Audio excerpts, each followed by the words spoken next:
What is up, guys? 301 here, and welcome to my live reaction for The Promised Neverland, Chapter 47. Let's do this.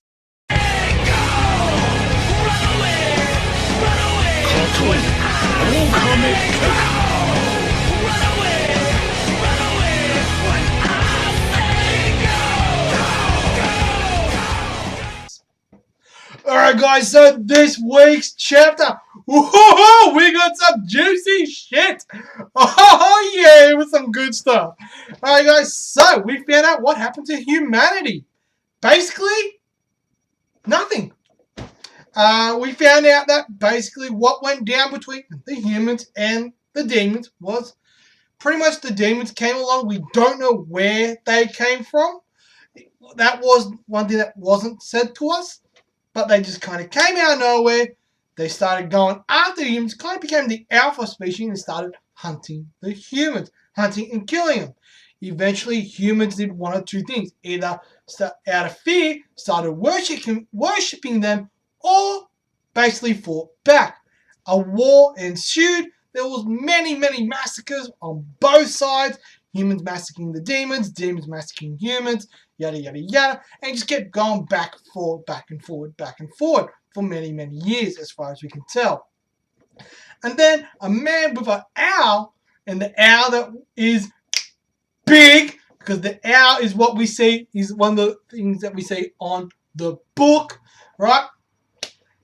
Basically comes up with the idea of a treaty, right? Basically, humans won't hunt demons. Demons won't hunt humans.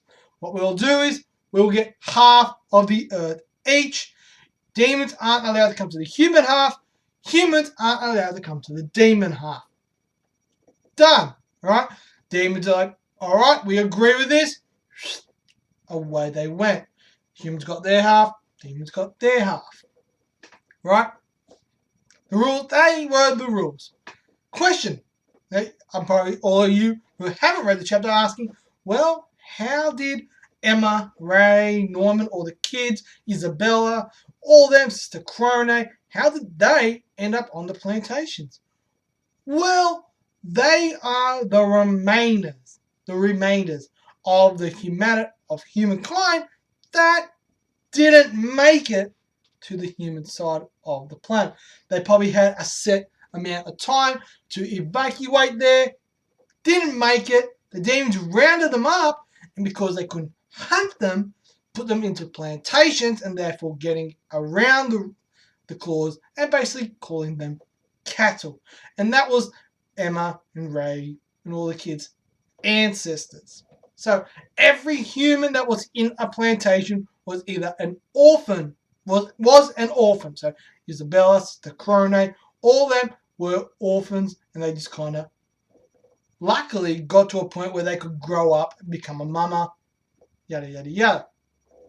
So we found out a lot of big things, right? My theory is this. We also found out that this contract signing, the treaty, happened 1,000 years ago. Alright? And the theory that Emma and Ray are going on is that the toys, the technology, the books, all that kind of jazz that they were getting at the orphanage, originally they were thinking this was just stuff made by the demons to basically insinuate, to trick them into there's a human world out there. That's bullshit. They think, they believe, because of the messages within the books, all that kind of jazz, that it's actually coming from the human side of the world, and that there's someone actually sneaking them in and using them to deliver messages and whatever to said plantations. So, and Emma and Ray's theory is that this is Mr. Minerva. My theory, on the other hand, is that Mr. Minerva was the man who came up with the treaty, knowing full well that everyone was not going to be able to make it to the human side world by a set time, and is now trying to rescue humans from the demon side. That is what my theory is, and I believe Mr. Minerva was the old guy with the owl on his shoulder that we saw in the chapter. That is my theory. What do you guys think? What do you reckon? Let me know in that comment section below. But anyway, guys, next thing we learned is that Sungju and Musica basically are planning to teach Ray, Emma, and the current crop of kids how to survive in these forests, right? How to survive and get out and maneuver on. So, basically, at the end of the chapter, we had Emma and Ray basically heading off to bed to sleep, right? So, overall, this was a damn good chapter, guys. Like, oh my god, chapter. Like, dude, the escape's not over. Like, dude, at first I was thinking, alright, they're out of the school, they're out of the plantation, they're in the forest, they're in the clear. And then we go, alright, there's pursuers. We know those pursuers are still coming, right? Dude, the escape's not over. Like, oh my god, like, I don't know. It's not over. They still need to get from the demon world to the human world. And yes, in the treaty that was signed was that you could not cross. There was no, no one could come from the human world to the demon world, nor the demon world to the human world. Emma, Ray, and all the kids, they're planning to go from the demon half of the world to the human half and basically cross, basically going against the treaty, which I can see is going to cause a lot of implications in the fact that, dude, you're going against a treaty that's been in effect for over 1,000 years. It could start a whole brand new war. But the theory is if they can do this and they can get through onto the human side of the wall and they can find their way there, the older ones, because they've got a few years to spare, they can build up, they can train, get stronger, faster, smarter, all that kind of jazz.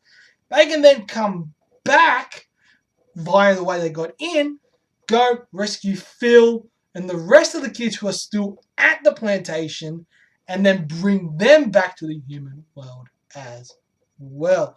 So, at first I was thinking, alright, maybe the story's coming close to an end. It ain't coming close to an ending. We still got a lot to go. And I'm excited, guys. I know you guys are excited as well.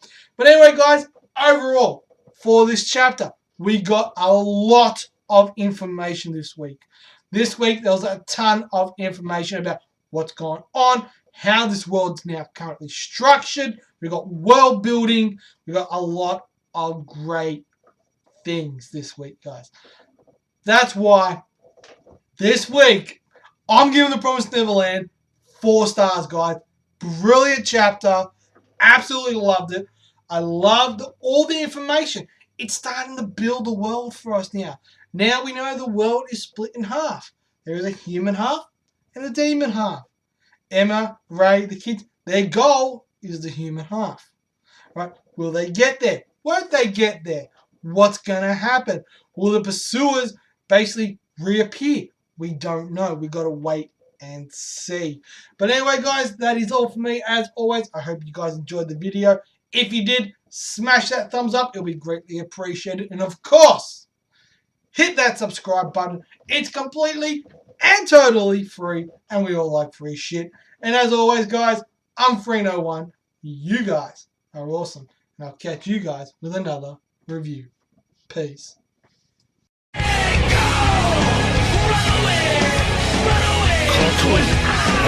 away!